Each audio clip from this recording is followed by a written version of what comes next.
निरंजन भैया जिंदाबाद जिंदाबाद जिंदाबाद। निरंजन भैया जिंदाबाद जिंदाबाद जिंदाबाद।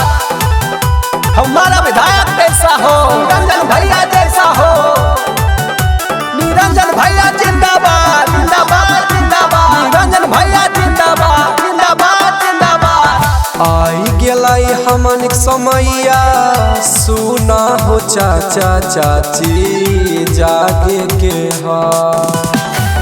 आई गेलाई हमन कुबारी सुना हो चाचा चाची जागे के हा। अबरी विधायक में खड़ा है निरंजन भैया जिंदाबे के हा। अबरी विधायक में खड़ा है निरंजन भैया जिंदाबे के हा। निरंजन भैया जिंदाबाद जिंदाबाद जिंदाबाद। निरंजन भैया जिंदाबाद जिंदाबाद जिंदाबाद। हमारा विधायक कैसा हो, निरंजन भैया जैसा हो। निरंजन भैया जिंदाबाद जिंदाबाद जिंदाबाद। निरंजन भैया जिंदाबाद जिंदाबाद जिंदाबाद। सुना हो चाचा चाची सुना हो भैया भाभी अपन प्यार दिखई हा। नेक दिल वाला है निरंजन भैया ओकरे विधायक बनाई हा। ओकरे विधायक बनाई चाची। सुना हो चाचा चाची सुना हो भैया भाभी अपन प्यार दिखई हा। नेक दिल वाला है निरंजन भैया ओकरे विधायक बनाई हा। मिलल है ऐसन मौका सुना भैया ना गावे के हा। ये चाची मिलल है ऐसन मौका सुना भैया ना गावे के हा।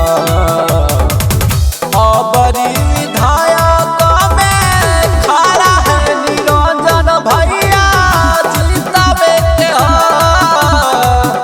अबरी विधायक में खड़ा है निरंजन भैया जिंदाबे के हा। निरंजन भैया जिंदाबाद जिंदाबाद जिंदाबाद। निरंजन भैया जिंदाबाद जिंदाबाद जिंदाबाद। हमारा विधायक कैसा हो, निरंजन भैया जैसा हो। निरंजन भैया जिंदाबाद जिंदाबाद जिंदाबाद। निरंजन भैया जिंदाबाद जिंदाबाद जिंदाबाद। तो हम लोग के फूला सपोर्ट अबरी बारू निरंजन भैया के चाही। गरीब के बानी मसीहा भैया हो मिलके हमने जिताई हो भैया हमने जिताई। तो हम लोग के फूला सपोर्ट अबरी बारू निरंजन भैया के चाही। गरीब के बानी मसीहा भैया हो मिलके हमने जिताई। सुन लेते दुखवा दर्द ओकरे विजयी बनावे के हा। एकता जुटू में रहबई जोरा जुनून में कहबई करबई जिंदाबाद।